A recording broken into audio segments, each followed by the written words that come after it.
अथैकादशोऽध्यायः। ब्राह्मण उवाच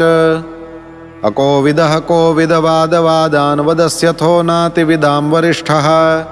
न सूरयो हि व्यवहारमेनं तत्त्वावमर्शेन सहा मनन्ति तथैव राजन्नुरुगार्हमेधवितान विद्योरुविजृम्भितेषु न वेदवादेषु हि तत्त्ववादः प्रायेण शुद्धोऽनुचकास्ति साधुः न तस्य तत्त्वग्रहणाय साक्षाद्वरीयसीरपि वाचः समासन् स्वप्ने निरुक्त्या गृहमेधिसौख्यं न यस्य हेयानुमितं स्वयं स्यात्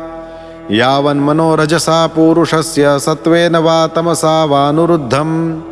चेतोभिराकोतिभिरातनोति निरङ्कुशं कुशलं चेतरं वा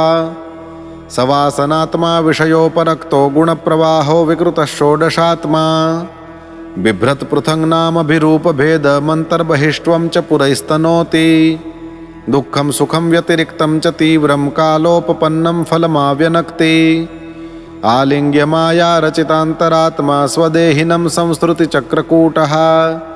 तावानयं व्यवहारः सदा विहिक्षेत्रज्ञसाक्ष्यो भवति स्थूलसूक्ष्मः तस्मान्मनोलिङ्गमदो वदन्ति गुणागुणत्वस्य परावरस्य गुणानुरक्तं व्यसनाय जन्तोः क्षेमाय नैर्गुण्यमथो मनः स्यात् यथा प्रदीपो घृतवर्तिमश्नन् शिखाः स धूमा भजति ह्यन्यदा स्वं पदं तथा गुणकर्मानुबद्धं वृत्तिर्मनः श्रयतेऽन्यत्र तत्त्वम् एकादशासन्मनसो हि वृत्तय आकूतयः पञ्चधियोऽभिमानः मात्राणि कर्माणि पुरं च तासां वदन्ति हैकादश वीरभूमिः गन्धाकृतिस्पर्शरसश्रवांसि विसर्गरत्यर्त्यभिजल्पशिल्पाः एकादशं स्वीकरणं ममेति शय्यामहं द्वादशमेक आहुः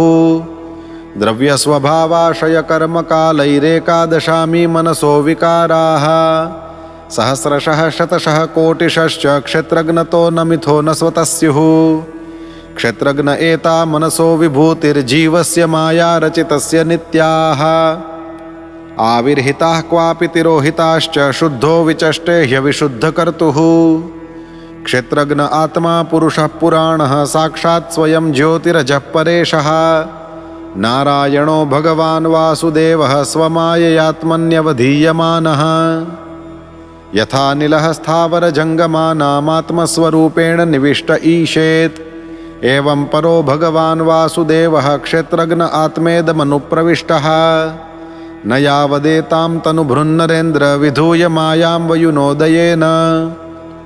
विमुक्तसङ्गोजितषट्सपत्नो वेदात्मतत्त्वं भ्रमतीह तावत्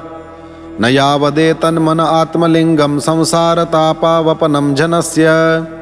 यच्छोकमोहामयरागलोभ वैरानुबन्धं ममतां विधत्ते भ्रातृव्यमेनं तददभ्रवीर्यमुपेक्षयाध्येधितमप्रमत्तः गुरोर्हरेश्चरणोपासनास्त्रो जहिव्यलीकं स्वयमात्ममोषम्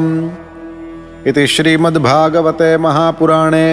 पारमहंस्यां संहितायां पंचमस्कन्धे